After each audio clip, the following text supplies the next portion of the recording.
So I've been thinking about my top marketing tips for small businesses, the things that I think are particularly applicable to a smaller business who doesn't have a massive marketing budget, doesn't have huge resources, that sort of thing. These are the things for me that I've found have really made the difference and moved the needle when I've been working with smaller businesses.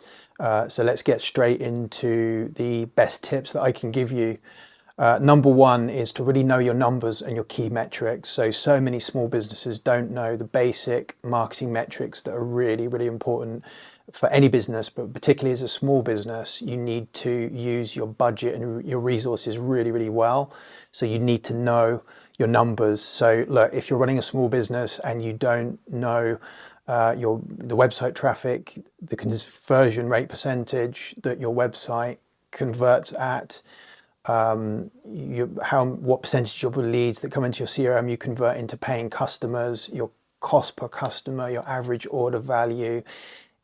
If you don't know these and a few other key metrics, go away now and find them out and get accurate metrics that you can benchmark, and then you can optimize to them and try to improve all of those metrics. Sometimes even just a 1-2% improvement in 2 or 3 of those key metrics that you should be focusing on could mean thousands and thousands of pounds of more revenue for your business. So know your numbers and optimize towards them every single month, and it will just fundamentally improve your business and your marketing. Number 2 would be to focus on just 2 or 3 key marketing channels. So this leads back to the previous point. Once you know your numbers, that should include knowing accurately, really accurately, which channels your leads are coming from, and the percentage of leads from each channel that are converting, and what the average order value is. So you should be able to tell me or anybody off the top of your head which of your best channels, how much revenue you're getting each month on average from your best channels, and what the average order value is, and all of those key metrics. So then you can optimize towards just doubling down on 2 or 3 of your most successful channels. So do some testing by all means initially. If you need to, test 5, 6, 7 channels, but very quickly you'll see which are your best ones, which perform best, which convert better and get you the most revenue, and then just focus on your 2 or 3 best performing channels.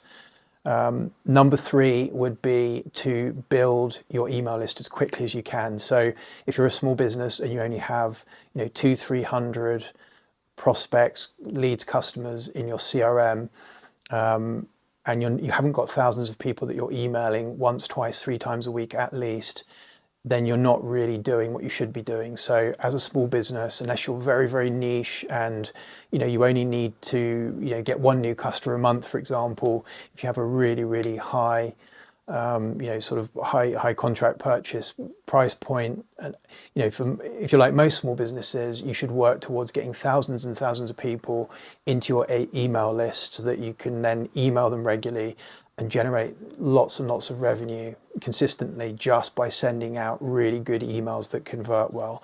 So I always recommend that if I start working with a small business and they've only got a few hundred contacts, I always try to aim to get their email list up to 10,000 really good, well-targeted contacts as quickly as possible. Depending on the company, it may take 3 months, 6 months, a year, maybe even just 2 years. But the important thing is that there's a consistent flow of new leads coming into the CRM and the email marketing software, because email marketing still reigns supreme as the most profitable, highest kind of ROI channel that any small business can have at their disposal. So if you've not got a strong, well-targeted email list that you can email regularly, then you are missing out on thousands of pounds of revenue. The next tip would be to create more video content, just like this. So people love video content. It's so much more engaging. Obviously, I can understand that so many small businesses are still reluctant to do it. So it can be difficult. It can get you out of your comfort zone to get behind the camera and start talking about your business and your company and what you do. But you have to do it in this day and age. That's what your potential customers want. So if you haven't got, quite a bit of video on your website, If you're not pumping out lots of video regularly on LinkedIn, all the common social channels like Facebook, Instagram, TikTok, then you really need to start getting on it and doing some video. Just start with the basics. Just start by talking about the way in which you help customers the most, the pain points that your customers have, the main problems that you solve for them, and just do some basic videos, almost answering FAQs. Get those on your website, get them on YouTube, start from there and just keep doing it once you get some momentum. So just produce as much video as you possibly can. The next tip would be to make sure that your website is up to scratch and it converts. So I'm not necessarily talking here about having the best looking website in the world. That's not what this is about. But again, it's about knowing your numbers. It's going back to the first and most important tip. What's the percentage conversion rate of your website and how effectively is it working for you as a business? The point of getting all that traffic to your website is that it has to convert. Those people have to be interested enough to fill in a form or fill in a contact form to send you an email so that you've got their details and then you can engage with them. So, if you can't say off the top of your head what the conversion percentage rate is of your website, then you need to go away and find that out straight away. And then find out what the industry benchmark is for your industry.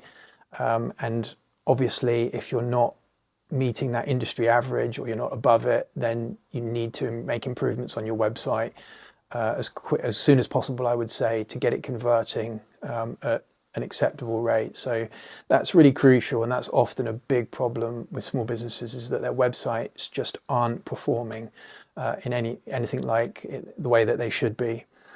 And then finally, ask for reviews from your existing customers. So again, I find that so many small businesses just don't do enough of this. Whenever you get a new customer, give it a week or a month, depending on what is the right time frame for your business, and then ask that customer for some feedback, ask them for a review so you can find out if they've had a good experience.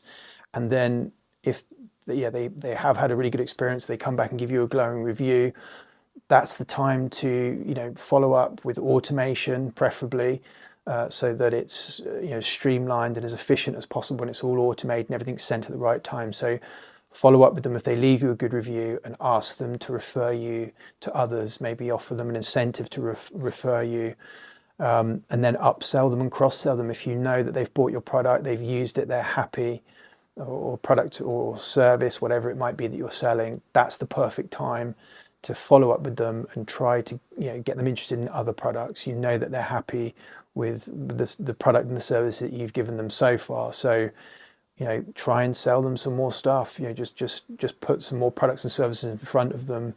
You can do it subtly if you want to, but it's important that you make sure that you strike while the iron's hot and try to upsell and cross-sell them. Once you know that they're super happy with the service that you've provided.